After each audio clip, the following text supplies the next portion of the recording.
तो आज से कुछ समय पहले, मतलब 1 साल पहले, मैं और मेरे ऑनलाइन दोस्त रोज की तरह किसी फालतू चीज पे आर्ग्यूमेंट कर रहे होते हैं कि क्यों हाथी कूद नहीं सकते, और कैसे अगर तुम कंबल से पैर बाहर निकाल के सोते हो तो कोई मॉन्स्टर या चूड़ैल आके तुम्हें कच्चा चबा जाएगी, पर अगर तुम पैर अंदर करके सोते हो तो तुम्हारा कोई कुछ नहीं करेगा। फिर पैर अंदर कर लिया। तू अगली बार मिल, बताता हूँ तुझे। चैन से सोएगा ना अब तू।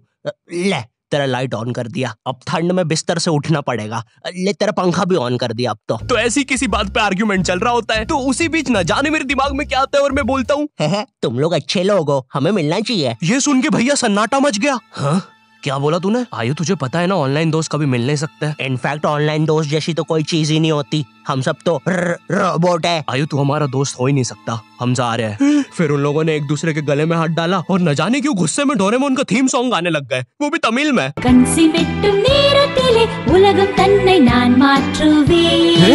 क्या? अब नहीं, ऐसा कुछ नहीं हुआ था। सॉरी गाइस, कुछ महीनों से जिंदगी थोड़ी सही नहीं चल रही है, इसलिए ऐसे जोक्स आ जाते हैं कभी कभार। खैर सरप्राइजिंगली मेरे ऑनलाइन दोस्तों ने मेरी मिलने वाली बात को सीरियसली लिया और इसी तरह हमारी Mumbai to Goa trip plan होती है, जो कि दिसंबर में थी। तो अब फास्ट फॉरवर्ड करते हैं सीधा दिसंबर तक ट्रिप का टाइम। तो अब कुछ रीजन की वजह से मुझे मुंबई प्लेन की जगह ट्रेन से जाना पड़ता है। नहीं, मैं एयरपोर्ट पे फटाका लगाता हुआ नहीं पकड़ाया था, थे कुछ रीजंस, थी कि सच में थे। तो मैं रात में ट्रेन में बैठता हूँ और सुबह में मुंबई पहुंच जाता हूँ। अब जो मुंबई पहली बार आता है ना, वो ना अलग अलग चीजों को देख के चौंकता है, जैसे वड्डी वड्डी बिल्डिंग्स, वड्डे वड्डे सुपरस्टार्स। और इधर मैं जैसे ही मुंबई के स्टेशन पे उतरा, ओ बहन की एलिवेटर स्टेशन पे, वो भी भाई साहब इसको एस्केलेटर बोलते हैं। एलिवेटर मतलब आंखों पे भरोसा ही नहीं हो रहा है। मैंने मम्मी को फोटो खींच के भेजी, मम्मी एलिवेटर, वो भी स्टेशन पे। भाई साहब एस्केलेटर होता है। देखो ये हमारे स्टेशन पे नहीं होते हैं, हमें पूरा ब्रिज पैरों से चढ़ना पड़ता है। और मेरे गांव के ब्रिज पता है बादलों में होते हैं। वो ब्रिज को इतनी ऊपर होने की जरूरत भी नहीं है, उसको किसी इंजीनियर ने भी नहीं बनाया है। ये गाँव के लोगों ने मस्ती मस्ती में उसको इतनी ऊपर तक बना के आ गए हैं। अब वो स्टेशन का ब्रिज ना आउटर स्पेस तक पहुंच चुका है। साला कुली लेके भी जाओगे ना तो थोड़ा ऊपर जाके तुम्हारी कुली को भी कुली करना पड़ जाएगा।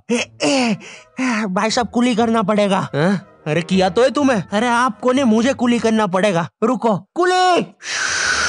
हाँ जी भैया, इन्हें ऊपर तक छोड़िया हो यार। अरे पागल हो क्या मियाँ, ऊपर तक जाना है तो स्पेस सूट किधर है तुम्हारा? और ऑक्सीजन सिलेंडर लेके आए कि नहीं? ऊपर ऑक्सीजन बहुत कम है, हम लोग क्या बहुत ऊपर खड़े हैं मियाँ। देखो यहाँ से वो माउंट एवरेस्ट भी दिखता है। देखो आज की रात तो हमें ये सीढ़ियों पे सो के गुजारनी पड़ेगी। ऊपर पता नहीं कहाँ के खूंखार जानवर घूमते हैं। और सबसे जरूरी बात, हम लोगों के बीच में मैं सोऊंगा। मुझे मुंबई से अपने स्टेशन जाने में 10 घंटे लगते हैं और फिर अपने ही शहर के स्टेशन से घर जाने में 6.25 महीने। अब तुम बोलोगे नॉट योर टाइप, तो बहुत ही विलेज पीपल है। हाँ तो ठीक है, हूँ मैं, नहीं होते हमारे यहाँ पे एक्सेलरेशन। भाई उसको एस्केलेटर। वीडियो को आगे बढ़ाते हैं। मुंबई जाने से पहले मुझे ऐसा लगा था कि वहाँ पे सब लोग मचाएंगे, येड़े चाले सीधे चाले, इस तरीके से बात करते होंगे। तो मैं भी ना फुल रेडी था। मैं स्टेशन से बाहर निकला और एक ऑटो रोका। तो सबसे पहले तो मैंने अपनी ट्रेन में खरीदी हुई 24 कैरेट आइस डायमंड चेन आगे करी। मैंने 20 रुपए में खरीदी थी, आगे अपना टाइम आएगा भी लिखा था, क्योंकि मुंबई में थे यार, थोड़ी अमीरी दिखनी चाहिए। कौन है अंबानी? है किधर रहता है वो, है क्या उसके पास ये? तो वो ऑटो वाला पूछता है किधर जाओगे? इधर मैं फुल मुंबई के स्वैग में। क्या बोलते ऑटो वाले? चाचा अंधेरी चलोगे क्या? चलो ना, मचाते ना अंधेरी में चल के। अंधेरी में तुम उजाला लेके आओ। ऑटो में क्यों बैठे हो? लैम्बोर्गिनी लाओ। ये अंधेरी में तुम आओ। क्यों चाचा? अरे भाग मादर है, कड़कती धूप में मुजरा दिखा रहे मेरे को। अभी भी ज्यादा दूर नहीं गए, ऑटो से चीप सकता हूँ। हम लोग हमारी मुंबई के अपार्टमेंट आ जाते हैं, वहाँ पर थोड़ा सा रेस्ट करते हैं, क्योंकि स्टेशन से अपार्टमेंट तक तो हम भगते भगते आए थे। वो ऑटो वाला पीछे पड़ा था ना। क्यों पीछे पड़े हो हमारे? जाओ ना। नहीं मजाक कर रहा हूँ। 700 रुपए की टैक्सी करनी पड़ी थी अपार्टमेंट तक। 700 रुपए की। 700 रुपए पता भी है कितने होते हैं? 700 रुपए में पता है तुम मुंबई में क्या क्या कर सकते हो? तुम कर सकते हो 700 रुपए में तुम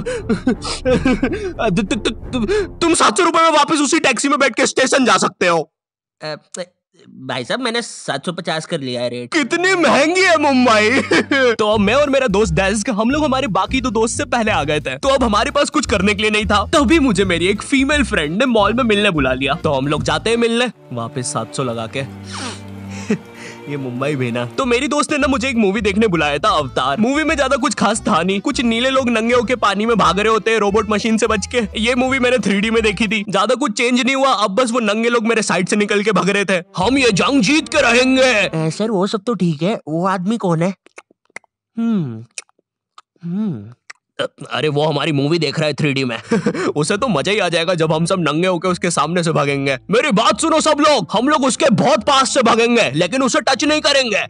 जिमी मैंने तो अपने हाथ भी गीले कर लिए सुसु से। जैसे ही मैं नंगा होकर उसके पास से भागूंगा अपने हाथ उस पर लपलपा दूंगा। चीटों से उसे लगेगा मूवी और रियल है। मेरी जिस फ्रेंड ने मुझे मॉल में बुलाया था उस दिन उसका बर्थडे था और मैं इधर बेशरम बेहया खाली हाथ गया था, बिल्कुल उस लेंडू बच्चे की तरह जो बर्थडे पार्टी में खाली हाथ आ जाता है। फ्री का नमकीन और केक दे दो बस उसे। तो ये बच्चा इधर मैं था। चीजें अभी इधर खत्म नहीं हुई है। उस बंदी ने फिर मुझे गिफ्ट दे दिया।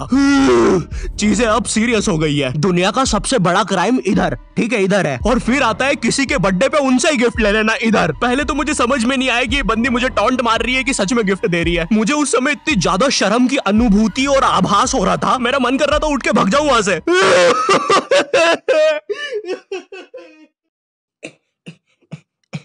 अरे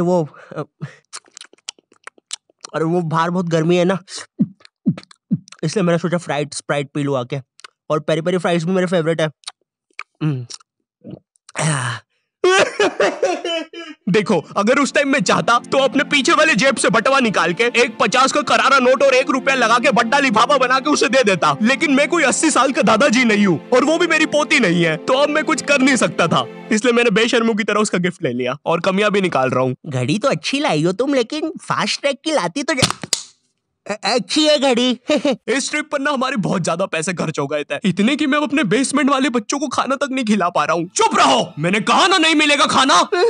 आप पैसे के लिए India number 1 opinion trading app Probo पे क्यों नहीं जाते? हाँ, आप बस यहाँ पे यस और नो का आंसर देके लाखों में पैसे कमा सकते हो। प्रोबो एक ट्रस्टेड ऐप है जिस पर 1 करोड़ से भी ज्यादा यूजर्स हैं। यहाँ पर क्रिकेट, फाइनेंस, एंटरटेनमेंट और कई सारी कैटेगरीज में क्वेश्चंस है। जैसे अभी T20 सीरीज में इंडिया वर्सेस आयरलैंड में कौन जीतेगा? इंडिया ही जीतेगी। तो मैंने यहाँ यस दबा के क्वांटिटी स्लाइडर को बढ़ा दिया। अब अगर मेरा ओपिनियन सही होता है तो मुझे रियल कैश मिलेगा। अरे लेकिन विराट कोहली भाई, मैंने आपको कब पकड़ा? यहाँ तुम गूगल पे, पेटीएम, यूपीआई की मदद से आराम से 24/7 विड्रॉ कर सकते हो। ओ बाय द वे मैं पुलिस हूँ, तुम्हारे बेसमेंट की जानकारी मिली थी और प्रोबो का लिंक डिस्क्रिप्शन में है। डाउनलोड करने पर हम सभी को 25 रुपए का वेलकम बोनस भी मिलेगा, तो अभी जाके डाउनलोड करो। रात तक मेरे बाकी दोस्त भी आ गए थे, तो फिर हमने मुंबई की फेमस जगह, अरे वहीं जहाँ सब लोग जाते हैं घूमने के लिए, वहाँ घूमना स्टार्ट कर दिया। लेकिन जब तुम तुम्हारे दोस्तों के साथ रहते हो तुम्हारे दिमाग में मस्ती रहती है। तो एक मॉल में हमें एक सांड वाला झूला दिखता है। अब उसे देख के एक 21 साल का मैच्योर आदमी क्या करता? पापा बहुत बीमार है,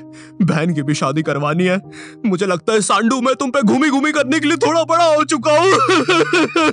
लेकिन मेरे 21 साल के दोस्त ने क्या किया? घूमी घूमी। अब यहाँ एक सांड को दूसरे सांड पे चढ़ता हुआ देख हमें भी मस्ती छूटी। हम भी भाग के वो झूले के पास, भैया और तेज चलाओ, भैया और तेज, भैया और चलाओ तेज।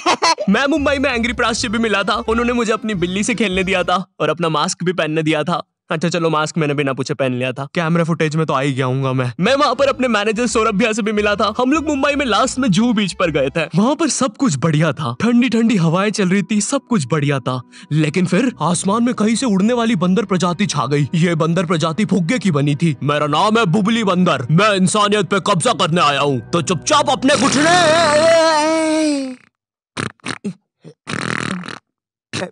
है दोस्त, क्या तुम प्लीज मेरी बुंड में हवा भर सकते हो? मुझे तुम्हारी दुनिया पे कब्जा करना है प्लीज। मुझे कोई दिक्कत नहीं है। कमलेश, कमलेश। हाँ मैंने सुन लिया था पहली बार में। कमलेश मैं जानती हूँ हम दोनों ज्यादा क्लोज नहीं है, लेकिन इसका मतलब ये नहीं तुम एक बंदर के साथ संबंध बना लोगे। मैं जा रही हूँ। कमलेश जाने दो उसे, मैं तुम्हें उससे भी ज्यादा चीजें दे सकता हूँ। मुंबई के बाद हम लोग निकलते हैं गोवा के लिए। गोवा काफी चिल जगह थी। मैं वहाँ पर काला भी हो गया था दिन भर बीच पर धूप में भटकने के कारण। सच में वहाँ पर धूप तो बहुत ही ज्यादा थी, मतलब इतनी ज्यादा कि जमीन के अंदर से लोग बाहर आ रहे थे या अंदर जा रहे थे। कोई मुझे बताएगा ये क्या हो रहा है यहाँ पे? गोवा में तुम ऐसे बीच पे राइड्स वगैरह कर सकते हो, जैसे जेट स्की। इसमें ना तुम्हें आगे टंकी पे बिठा लेंगे बच्चे की तरह और पानी का एक चक्कर काट के वापस ले आएंगे। ये चलो ना। अरे हो गया भैया, अरे हम तो किनारे से ही वापस आ गए। इसके बाद आती है कुछ जानलेवा राइड्स, डेंजर राइड, जिसमें तुम्हें बोट से समुद्र के बीचों बीच ले जाएंगे और पतंगा बना के उड़ा देंगे। एक और चीज रहती है, जब तुम समुद्र के बीचों बीच पहुंचते हो ना, तो वो बोट वाला तुमसे पूछता है कि तुम्हें पानी में जाना है क्या। तो अब यहाँ पे जिसको तैरना नहीं आता है वो तो कुछ नहीं बोलेगा, लेकिन उस समय मेरे दिमाग में पता नहीं क्या चल रहा था कि मुझे पूरे गोवा के एक्सपीरियंस लेने हैं। मुझे तैरना नहीं आता है, मैं उतर गया समुद्र में। शुरुआत के 3.25 सेकंड तो कुछ भी नहीं हुआ, फिर पानी मुझे नीचे खींचने लगता है। ये तो कुछ भी नहीं, अब मैं बोट से भी दूर जा रहा हूँ धीरे धीरे। भैया भैया भैया भैया घंटा नहीं सुन रहा मेरी बात, मेरी इधर फटी पड़ी है, मैं कुछ भी चिल्ला रहा हूँ पानी में। भैया बीमारी है मुझे, ले लो ऊपर। भैया मैं माँ बनने वाला हूँ, ऊपर लो। उस समय कोई दूर से शार्क वार्क भी देख रहा होता ना तो उसे भी दया आ जाती। ओए बच्चे को क्यों परेशान कर रहे हो बे? चलो ऊपर लो इसको, खा लूंगा वरना इसे। चलो बेटा ऊपर चढ़ो तो। हाँ चलो चलो। जैसे तैसे वो बोट वाले ने मेरे को ऊपर लिया। अरे भैया क्या बच्चे ऐसे चिल्ला रहे थे? स्विमिंग सिखा रहे थे तुमको? अच्छा समुंदर में वो भी? तेरे को ड्राइविंग सिखाने का बोलता तो तू तो रॉकेट में बिठा देता मेरे को, पागल। सबने ना मेरा बहुत मजाक उड़ाया कि पानी में गया बच्चों जैसा रो रहा था, लेकिन वो कहते हैं ना सबका टाइम आता है। हम लोग ना उसके बाद एक बनाना राइड पे जाते हैं जिसपे तुम्हें एक बनाना शेप चीज पे बिठाते हैं और उसे नाव से खींचते हैं और बीच समुद्र में ले जाके फेंक देते हैं। तुम्हें पहले नहीं बताएंगे कि तुम्हें फेंकने वाले हैं। उसने हम सबको लेके गया और फेंक दिया। अब सब मुझसे भी गंदे रो रहे हैं पानी में। भैया हम मर गए। पीछे लाइफ गार्ड आ रहा है। और भैया इतनी दूर जाओगे तो सच में मर जाओगे। मेरे पास क्लिप पड़ी इधर सबकी रोते हुए, मैं लगा दूंगा। मैं तो करना अरे कुछ नहीं होता, नहीं करना भाई, मरना क्या? चुप रहो। नहीं करना भाई। पर खैर कुछ भी बोलो, ये ट्रिप मेरे लिए one of the best trip थी अपने दोस्तों के साथ। आई होप तुम्हें ये वीडियो पसंद आई होगी, और अगर नहीं भी आती है तो बस इतना सा रुक जाओ, ठीक है? बस इतना सा। मैं एक बहुत ही प्यारी चीज पर काम कर रहा हूँ, ठीक है? बस वो आ ही गई, ये यहीं पे ये बस आ गई। और अगर तुम्हारे पास भी किसी चीज का ओपिनियन है तो अभी प्रोबो डाउनलोड करो, तुम्हें वेलकम बोनस में 25 रुपए में मिल जाएंगे। पर खैर इस वीडियो को लाइक करना मत भूलना, एम करते 8 लाख लाइक्स के लिए, ठीक है? मुझे पता है तुम कर सकते हो, ठीक है? अभी करो। एंड चैनल पे नए हो तो सब्सक्राइब कर देना। मैं मिलता हूँ तुमसे नेक्स्ट वीडियो में जो कि बहुत जल्दी आने वाली है। तब तक के लिए बाय।